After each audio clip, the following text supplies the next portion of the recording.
जी हाँ दोस्तों, नए कोच, नए कप्तान और नए इरादों के साथ उतरी टीम इंडिया दूसरे टी20 मुकाबले में पूरी तरीके से दोस्तों फीकी नजर आई, क्योंकि इसके कई सारे खिलाड़ी दोस्तों कोविड-19 के चलते बाहर नजर आए। आप सभी को बता दें कि मैदान पर क्या कुछ घटा, कैसे कौन कौन खिलाड़ी आज मैच पर नहीं खेले, किन खिलाड़ियों को डेब्यूट करने का मौका मिला और फर्स्ट इनिंग के दौरान टीम इंडिया ने पहले बल्लेबाजी करते हुए 132 5 विकेट के नुकसान पर बनाया, तो उसमें क्या दिक्कत देखने को मिली और सबसे ज़्यादा रन किसने मारे। दोस्तों अभी तक आपने चैनल सब्सक्राइब नहीं किया है तो जल्दी कर दीजिए ताकि आप ऐसी लेटेस्ट अपडेट पाते रहें। आप सभी को बता दें दोस्तों कि आज मुकाबला सेकेंड टी20 खेला जा रहा था, जो वैसे तो दोस्तों कल खेला जाना था, यानी कि 27 तारीख मंगलवार की रात 8 बजे ही ये मुकाबला हो जाना चाहिए था, लेकिन आज खेला जा रहा है क्योंकि कोविड केसेस सामने निकल कर आ गए थे। अब सबसे ज़्यादा हैरानी की बात यही थी दोस्तों कि इतने सारे सिक्योर बायोबल होने के बावजूद भी, इतने सारे नियम प्रोटोकॉल होने के बावजूद भी आखिर दोस्तों कोविड-19 एंटर करा तो कैसे करा। इस सवाल का जवाब दोस्तों खैर अभी तक कोई नहीं ढूंढ पाया है, लेकिन अब बात करें कि किन किन खिलाड़ियों को इसकी वजह से आज के मैच में नहीं देखा गया, तो आप सभी को बता दें जो बड़े बड़े अभी तक मैच विनर खिलाड़ी साबित हो रहे थे श्रीलंका सीरीज में, वो सारे ही खिलाड़ी लगभग बाहर बैठ गए, जिसमें पृथ्वी शॉ का बल्ला चल रहा था, सूर्य कुमार यादव थे, एक्सपीरियंस खिलाड़ी हार्दिक पांड्या थे, भले ही इन्होंने कमाल ना दिखाया हो लेकिन गेंदबाजी से कई मौके पर विकेट लेकर दे रहे थे, दीपक चहर जिन्होंने दोस्तों सेकंड ओडीआई मुकाबला अकेले दम पर जिताया था, मनीष पांडे जो बीच में अच्छे रन मारे थे, ईशान किशन का बल्ला भी सही चला, कृष्णप्पा गौतम भी दोस्तों अच्छे ऑलराउंडर हैं। तो ये खिलाड़ी दोस्तों आज ये खिलाड़ी हैं जो कुरनाल पांड्या के साथ नहीं खेले, क्योंकि कुरनाल पांड्या को कोविड-19 हुआ था और इनके संपर्क में आए थे ये सभी खिलाड़ी, जिसके बाद ही इनको आइसोलेट करने का फैसला लिया गया।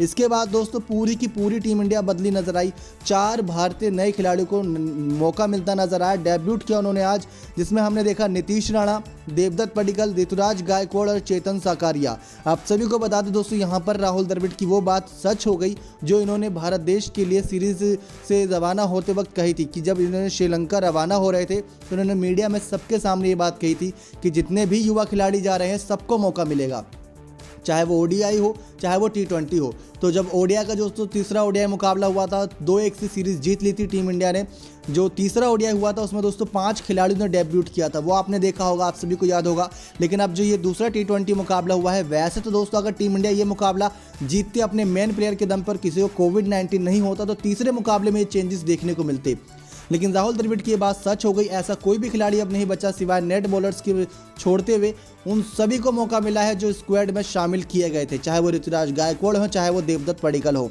तो ये तो दोस्तों अपने आप में ही एक शानदार बात है जो राहुल द्रविड़ की सच हो गई है, ये बहुत सराहनीय बात है, लेकिन किस तरीके से हुई है वो भी आप देख सकते हैं कि कोविड-19 के केसेस के चलते अब पूरी खलबली दोस्तों मची हुई थी, लेकिन मैदान पर कैसा भूचाल आया जिसकी वजह से दोस्तों टीम इंडिया सिर्फ 132 रन ही बना पाई, वो भी पांचों के पांचों विकेट खो दिए। तो आप सभी को बता दें कि पांचों विकेट खोए, लेकिन 5 ही बल्लेबाज खेल रहे थे आज टीम इंडिया की तरफ से, बाकी सभी दोस्तों गेंदबाज थे और ऑलराउंडर के नाम पर कोई भी नहीं। ये सबसे बड़ी दिक्कत थी दोस्तों। वैसे तो हार्दिक पांड्या हमें ऑलराउंडर देखने को मिलते हैं, उनके भाई कुरनाल पांड्या ऑलराउंडर देखने को मिलते हैं, तो छठे 7वें नंबर तक बल्लेबाजी जाती है, लेकिन आज दोस्तों ना ही कोई मेन बल्लेबाज था सिवाय शिखर धवन को छोड़ के, और ना ही कोई अच्छा ऑलराउंडर था, जिसकी वजह से पूरी टीम बिगड़ी नजर आई। शुरुआत के 3 बल्लेबाजों ने अच्छी बल्लेबाजी करी, बाकी जब संजू सैमसन और नीतीश राणा की बारी आई तो पारी पूरी तरीके से लड़खड़ा गई थी। दरअसल दोस्तों यहाँ पर देखने को मिला कि विराट कोहली की किस्मत की तरह ही शिखर धवन की भी किस्मत थी। यहाँ पर शिखर धवन ने भी आज टॉस हारा, टॉस जीतकर पहले श्रीलंकाई कप्तान ने दोस्तों गेंदबाजी करने का फैसला किया, और जो टीम इंडिया की प्लेइंग 11 थी दोस्तों उसमें यहाँ पर शिखर धवन के साथ ऋतुराज गायकवाड़ ने ओपनिंग करी, देवदत्त पडिक्कल नंबर 3, संजू सैमसन नंबर 4, नीतीश राणा दोस्तों नंबर 5, भुवनेश्वर कुमार नंबर 6, कुलदीप यादव 7, राहुल चहर 8, नवदीप सैनी 9, चेतन साकारिया 10 और वरुण चक्रवर्ती 11। 6 गेंदबाज 5 बल्लेबाज। अब दोस्तों पहले बल्लेबाजी करने टीम इंडिया के सामने ये कठिन चुनौती थी कि कैसे बल्लेबाजी करें, क्योंकि विकेट भी हाथ में रखनी थी, और जो दोस्तों अगर देखा जाए पिछले 1 हफ्ते या करीब 10 दिन के अंदर ही इस मैदान पर 4 से 5 इंटरनेशनल मुकाबले हो चुके हैं, जिसकी वजह से जो पिच है वो भी अब बल्लेबाजों का इतना साथ नहीं देती नजर आ रही, बल्कि यहाँ पर बारिश की वजह से दोस्तों कवर्स भी था, तो यहाँ पर गेंदबाजी का फैसला इसलिए श्रीलंकाई कप्तान ने लिया, क्योंकि उनको लगा था कि यहाँ से गेंदबाजों को मदद मिलेगी और फर्स्ट इनिंग में जो बल्लेबाजी करने आएगी उसको दिक्कत देखने को मिलेगी। तो यही हुआ दोस्तों, 5 ही बल्लेबाज थे बल्लेबाजी करने आए टीम इंडिया, ऋतुराज गायकवाड़ और शिखर धवन। ऋतुराज गायकवाड़ अपना डेब्यूट कर रहे थे। इस T20 में इंटरनेशनल के करियर में एक शानदार डेब्यूट का मौका था, लेकिन महज 18 गेंदों पर 21 रन बनाकर आउट हो गए थे। एक ही चौका इनकी इस पारी में देखने को मिला। सबसे दिक्कत की बात दोस्तों यही थी कि मैदान इतना बड़ा है जिसकी 80-80 मीटर की बाउंड्री है। अब यहाँ पर अगर भारत देश के मैदानों में देखा जाए तो 60-70 के बीच में ही छक्का हो जाता है, लेकिन 80 मीटर की बाउंड्री है दोस्तों यहाँ पर श्रीलंका के मैदानों की, तो जिसकी वजह से अगर कोई छक्का मारने की भी सोचे तो वो कैच आउट हो जाता है। ऐसा ही कुछ दोस्तों देखने को मिला। ऋतुराज गायकवाड़ विनोद भानुका के कैच आउट हो गए थे बॉलर थे शनाका। कप्तान ने पहला विकेट लिया था श्रीलंका के। अब दोस्तों यहाँ पर पहले विकेट के लिए पार्टनरशिप 49 रन तक की हुई थी 7वें ओवर तक आते आते। ऋतुराज गायकवाड़ का जब विकेट गिरा तब 49 रन पर टीम इंडिया थी। अब दोस्तों पहला विकेट अगर 50 रन के आसपास गिरा है तो बचे हुए 9 बल्लेबाज भी अगर बल्ला चलाएं तो कम से कम 150 रन तो बनाने चाहिए, क्योंकि 14 ओवर बचते हैं इसके बाद भी। लेकिन यहाँ से दिक्कत ये देखने को मिली दोस्तों कि पिच से मदद नहीं थी बल्लेबाजों के लिए। ऊपर से श्रीलंका की गेंदबाजी में आज नहीं पता नहीं कैसे सुधार आ गया, या बल्लेबाजी खराब थी या गेंदबाजी ज़्यादा अच्छी थी, कन्फ्यूज़न बहुत हो गई।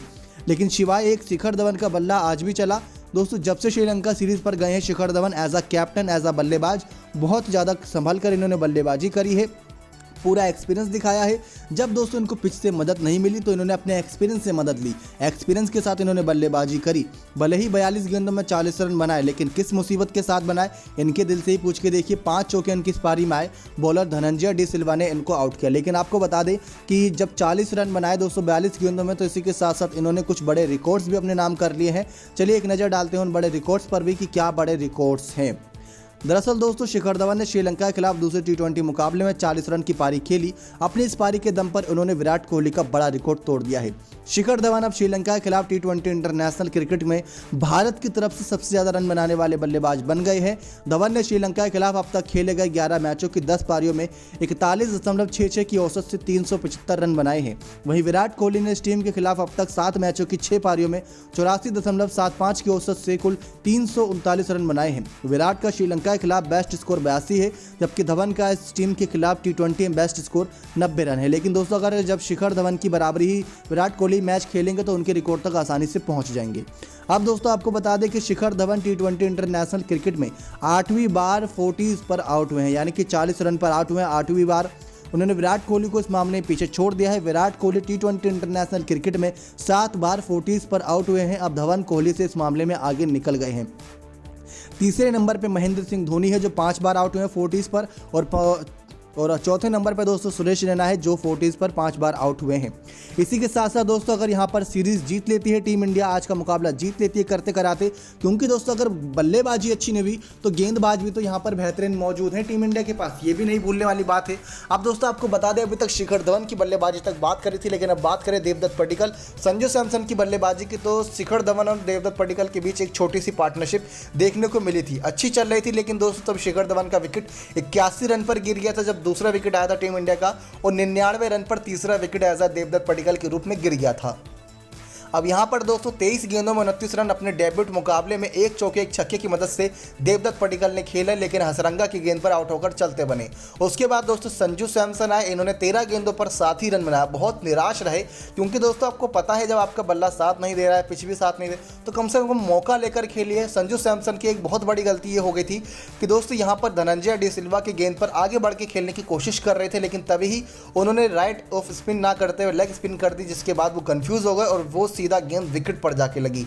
वो विकेट देखने लायक था, लेकिन उसके बाद नीतीश राणा से उम्मीदें थी कि लास्ट के बचे 2 ओवरों में कमाल दिखाएंगे और जो स्कोर 132 है उसको कम से कम 142 तक लेकर आएंगे, क्योंकि ये कर सकते थे। क्योंकि आप देखेंगे दोस्तों तो यहाँ पर 16वें ओवर की चौथी गेंद पर संजू सैमसन का विकेट गिरा था 104 रन पर। अब बचे में दोस्तों करीब करीब 20 गेंदों में भी अगर 20 रन यानी कि 30 करीब रन बनते हैं तो अच्छी बात है, यानी कि 104 रन है। अब उसके बाद दोस्तों अगली 20 गेंदों में कम से कम 35 रन तो बनने चाहिए, ये तो आखिरी ओवर की बात है। और आपके हाथ में ऐसा नहीं कि विकेट नहीं, 6 विकेट भी थी आपके हाथ में।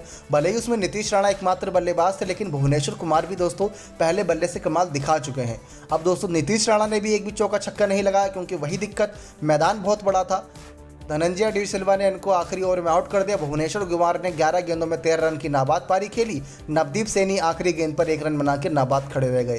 दोस्तों यहां पर देखा जाए तो करीब 8 गेंदबाजों का श्रीलंका टीम ने इस्तेमाल किया, जिसमें से 4 सफल रहे। दुष्मंत चमीरा 1 विकेट लिए, अकेला धनंजय 2 विकेट लिए, इसरू उड़ाना के हाथ 1 भी विकेट नहीं आया। हसरंगा और शनाका ने भी 1-1 विकेट लिया।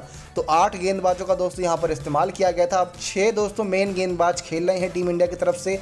अब देखते हैं दोस्तों क्या देखने को मिलता है सेकंड इनिंग के इस चेजिंग मुकाबले में, क्योंकि पहले मुकाबले में टीम श्रीलंका 38 रनों से हारी थी। क्या वो हार का बदला यहां पर लेगी? क्या वो सीरीज बराबर कर पाएगी? क्योंकि दोस्तों दूसरे मुकाबले में जो इसके बाद तीसरा T20 होगा अब कल के दिन, उसमें भी चांसेस बहुत कम है कि जो खिलाड़ी आइसोलेट हुए हैं वो खेलते नजर आए। उनको आइसोलेशन में ही रहना होगा जब तक कोविड प्रोटोकॉल लागू होगा। कोविड रिपोर्ट आने तक भी उन पर सब एकदम खतरा मंडराता रहेगा। आप खेलेंगे नहीं खेलेंगे इस पर भी संशय बरकरार है, लेकिन आज के मुकाबले में किसी तरीके से नैया पार हो जाए, यही दोस्तों टीम इंडिया की अरदास होगी। देखते हैं कि कौन उनकी नैया पार कराता है। क्या चेतन साकारिया अपने डेब्यूट मुकाबले में कमाल करेंगे? क्या राहुल चहर जो मुंबई इंडियंस से खेलते हुए रोहित शर्मा की कप्तानी में गेंदबाजी कमाल करते हैं वो कमाल करेंगे? या भुवनेश्वर कुमार अपना जादुई गेंदबाजी दिखाएंगे? या कुलदीप यादव या वरुण चक्रवर्ती या नवदीप सैनी? दोस्तों गेंदबाजों की कमी नहीं है। अब यहाँ से मुकाबला असली वाला शुरू हुआ है, क्योंकि अभी तक बल्लेबाजी बैटिंग लाइनअप बहुत कमजोर थी। वैसे देखा जाए दोस्तों तो आईपीएल में ये सारे खिलाड़ी कमाल कर चुके हैं, यहां से भी उम्मीदें इनसे की जाती, लेकिन ऐसा कमाल नहीं आया इनके बल्ले से। अब दोस्तों लगभग सारी जानकारी आपको दे दी है। सेकंड इनिंग दोस्तों श्रीलंका खेलेगी। 120 गेंदों में 133 रनों की आवश्यकता होगी। ये मुकाबला दोस्तों वैसे मंगलवार को खेला जाना था, आज बुधवार को हो रहा है। ठीक अपने समय पर शुरू हुआ है। अब जो अगला मुकाबला होगा उसकी सारी जानकारी आपको हमारे इसी चैनल पर मिल जाएगी। फुल मैच हाईलाइट के साथ जुड़ते हैं आपके साथ नेक्स्ट वीडियो में। तब तक के लिए चैनल सब्सक्राइब कर बने रहेगा हमारे साथ। और टीम इंडिया को अब 133 रन डिफेंड करना है श्रीलंका के खिलाफ। सबसे ज़्यादा रन दोस्तों 42 गेंदों में 40 रन शिखर धवन ने ही बनाए। नेक्स्ट 9 स्पोर्ट्स की रिपोर्ट।